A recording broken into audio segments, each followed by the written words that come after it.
Hello दोस्तों, क्या हाल चाल है। आप सब घर पर सुरक्षित होंगे। और भाइयों, जैसे कि कल मैंने यूपीएसआई का सिलेबस डिस्कस किया है, उसी बात को हम आगे बढ़ाते हैं। और जो सबसे ज़्यादा परेशान करने वाला बच्चों को टॉपिक है वो है मेंस्ट्रुएशन। क्योंकि यूपी पुलिस कांस्टेबल में जब बच्चे तैयारी करते हैं दिल्ली पुलिस के, यूपी पुलिस कांस्टेबल की, तो सबसे ज़्यादा परेशान करता है बच्चों को एडवांस मैथ। क्योंकि एडवांस मैथ वो कभी पढ़ते नहीं है। और बहुत ज़्यादा ऐसा भी होता है कि ज़्यादातर बच्चों को बैकग्राउंड जो होता है 10th या 12th जो होती है वो साइंस साइड से नहीं होती। तो इसका रीज़न भी होता है कि बच्चों का मैथ, एडवांस मैथ कमज़ोर होता है। तो उस कमज़ोरी को दूर करने के लिए ही आप हमारे साथ जुड़े हैं, ठीक है ना भाइयों। तो आज जो टॉपिक स्टार्ट करेंगे मेंस्ट्रुएशन करेंगे। हम पर विश्वास बनाए रखें और अपने साथियों को बताएं कि प्लीज़ चैनल को सब्सक्राइब करें और शेयर करें ज़्यादा ज़्यादा। चलो और मेरे साथ जर्नी को स्टार्ट करते हैं। और जो आज का पहला टॉपिक लेंगे हम, वो होगा मेंस्ट्रुएशन। क्या होगा भाइयों, मेंस्ट्रुएशन हम स्टार्ट करेंगे आज से।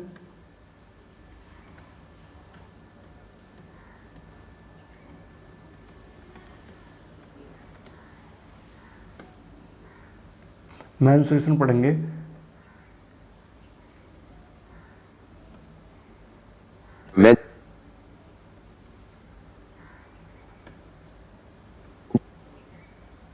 मेंस्ट्रुएशन, ठीक है ना।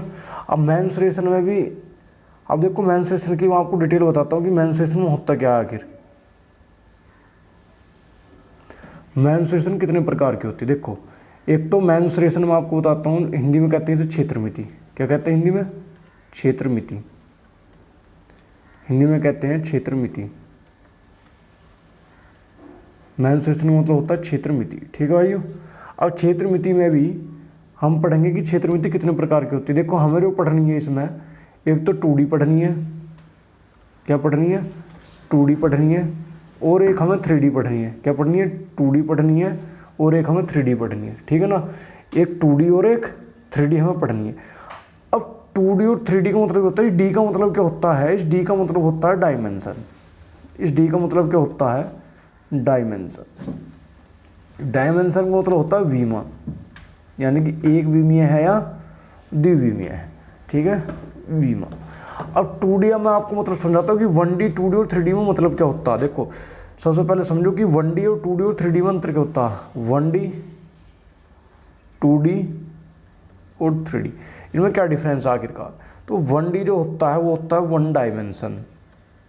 अब मेरी आप सुनना, आराम से बातों को क्लिक करते चलना और आराम से ध्यान से सुनना, क्योंकि यहीं से आपको 20 बनता चलेगा। देखो ये आपको चमक रहा है, हाँ, मैंने पॉइंट बनाया। क्या बनाया भाई? ये पॉइंट। अब ये पॉइंट क्या है? इस पॉइंट की ना तो कोई लेंथ है, ना इस पॉइंट की कोई ब्रेथ है, और ना इस पॉइंट की कोई हाइट। यदि है भी तो नगण्य है। नगण्य का मतलब ये ना के बराबर है, ठीक है ना। अब मैं आपसे बात करूँ कि मेरे भाई ना तो इसकी लेंथ है, ना इसकी ब्रेथ है, ना इसकी हाइट, तो आप क्या होगे जी, हम भी इस पॉइंट की ऐसे भी तो डेफिनेशन दे सकते हैं। क्या है? पॉइंट। क्या हमारा? पॉइंट। और पॉइंट को क्या कहते हैं हिंदी में? बिंदु। कि बिंदु क्या है? फिर मैं इसे ज्योमेट्री में पूरा डिस्कस करूँगा आपके साथ, लेकिन फिर भी यहाँ समझाने के लिए समझाना पड़ेगा कि बिंदु क्या है। तो मेरे भाई बिंदु क्या है? तो बिंदु एक ऐसा सर्कल है, बिंदु एक ऐसा सर्कल है, यानी कि बिंदु एक ऐसा वर्त है जिसकी रेडियस क्या है? 0 है। जिसकी रेडियस क्या है? 0 है। समझ में आए? तो ये तो 0 डायमेंशन का, क्या है? 0 डायमेंशन का। अब आप एक चीज़ देना आगे, ये मैंने एक लाइन खींची। क्या खींची मैंने? एक लाइन। तो इस लाइन में क्या है? इसकी मोटाई तो है नहीं, यानी कि ब्रेथ तो इसकी है नहीं, हाइट भी इसकी नहीं है। तो हमें क्या पता है? सिर्फ इसकी लेंथ पता है। क्या पता हमें? इसकी लेंथ पता। ना तो इसकी ब्रेथ है, ना ही इसकी हाइट। तो हमारे पास क्या? लेंथ, यानी कि 1 डायमेंशन हमें पता पड़ी है। जिस चीज़ में लेंथ भी हो, ब्रेथ भी हो, हाइट भी हो, 3 डायमेंशन, ठीक है ना। जिसमें लेंथ या ब्रेथ हो, या ब्रेथ या हाइट हो, या हाइट या लेंथ हो, तो ये क्या सब? ये सब की सब क्या है? 2 डायमेंशन है, ठीक है ना। और जिसमें एक ही चीज़ हो, या तो लेंथ हो, या ब्रेथ हो, या हाइट हो, तो वो सब क्या है? वो 1D है। ये सारी की सारी क्या है? 1D है, ठीक है ना भाइयों। यहाँ तक मेरे हिसाब से आपको कोई दिक्कत ना होगी। तो चलते हैं आगे की तरफ।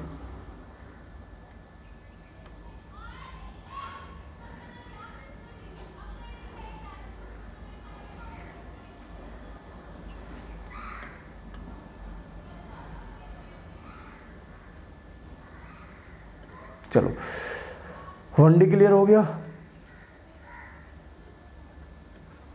2D का मतलब 2 डायमेंशन, और 3D का मतलब 3 डायमेंशन। ये तो हमने क्लियर कर लिया कि 1 डायमेंशन, 2 डायमेंशन और 3 डायमेंशन क्या है। अब आगे चलते हैं। डायमेंशन के बारे में तो हमने पता कर लिया कि डायमेंशन क्या होती है। अब 1D तो हम पढ़ेंगे नहीं, तो स्टार्ट कहाँ से करेंगे हम? 2D से स्टार्ट करेंगे। कहाँ से? 2D में। और 2D में भी आप कौन कौन से टॉपिक पढ़ेंगे मैं आपको बताता हूँ। 2D में भी आप कौन कौन से टॉपिक मेरे साथ पढ़ोगे। तो 2D में सबसे पहले आप पढ़ोगे मेरे साथ ट्राइंगल। क्या पढ़ोगे आप मेरे साथ? ट्राइंगल। ट्राइंगल क्या कहते हैं? त्रिभुज। क्या कहते हैं? त्रिभुज आप मेरे साथ पढ़ोगे। त्रिभुज के बाद आप पढ़ोगे क्वाड्रिलेटरल। क्वाड्रिलेटरल आप मेरे साथ पढ़ोगे, जिसे कहते हैं चतुर्भुज। जिसे कहते हैं चतुर्भुज। तीसरा जो टॉपिक आप मेरे साथ पढ़ोगे सर्कल पढ़ोगे इसमें, जिसे वर्त कहते हैं। और जो चौथा टॉपिक आप मुझसे 2D में ही पढ़ोगे वो होगा पॉलीगन। पॉलीगन जिसे क्या कहते हैं? बहुभुज। क्या कहते हैं जिसे? बहुभुज। ठीक है ना भाइयों? तो कोई दिक्कत है, 4 टॉपिक हम सारे के सारे टॉपिक किस में कवर करेंगे? हम ये 2D में कवर करेंगे। ठीक है ना? तो 2D में हम कवर करेंगे सारे के सारे टॉपिक। ठीक है ना भाइयों? ये त्रिभुज भी, क्वाड्रिलेटरल भी, सर्कल भी और पॉलीगन। अब बिना टाइम वेस्ट करे हम आगे की तरफ चलते हैं और टॉपिक स्टार्ट करते हैं। और ट्राइंगल। ठीक है ना भाइयों? तो ट्राइंगल टॉपिक स्टार्ट करते हैं।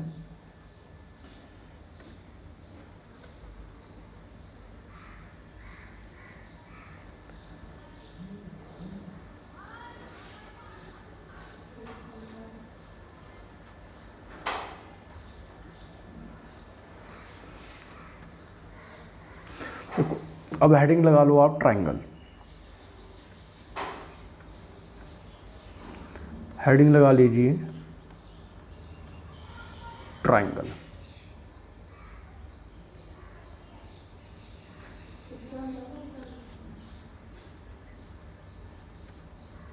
Triangle. ये होगा ट्राइंगल आपका। ट्राइंगल से हम स्टार्ट कर रहे हैं। ठीक है ना भाइयों? और ट्राइंगल में भी सबसे पहले पढ़ेंगे हम इसकी बेसिक प्रॉपर्टीज़। क्या पढ़ेंगे हम इसकी? कहते हैं बेसिक प्रॉपर्टीज़। ट्राइंगल को हिंदी में कहते हैं त्रिभुज। क्या कहते हैं मेरे भाइयों? त्रिभुज। ट्राइंगल को क्या कहते हैं? त्रिभुज। अब त्रिभुज क्या है? इस त्रिभुज का यदि मैं संधि विच्छेद करूं तो इसका संधि विच्छेद क्या होगा? त्रि का मतलब 3, तिर प्लस भुज। तिर प्लस भुज। इस तिर का मतलब क्या है? 3। इस तिर का मतलब क्या है? 3। और इस भुज का मतलब क्या है? भुजा। यानी कि ऐसी आकृति, देखो भुजा को क्या कहते हैं? साइड। क्या कहते हैं भुजा को इंग्लिश में? साइड। ठीक है ना? और त्रिकु कहते हैं ट्राई। त्रिकु क्या कहते हैं? ट्राई। ठीक है ना? तो एक ऐसी आकृति जो 3 भुजाओं से घिरी हो, एक ऐसी आकृति जो 3 भुजाओं से घिरी हो, उसे क्या कहेंगे? हम त्रिभुज कहेंगे। क्या कहेंगे उसे? हम त्रिभुज कहेंगे। एक ऐसी आकृति जो 3 भुजाओं से घिरी हो उसे हम क्या कहेंगे? त्रिभुज कहेंगे। तो 3 भुजाओं से कैसे घिरी हुई आकृतियों में आपको समझाता हूँ। आप मेरे साथ देखना।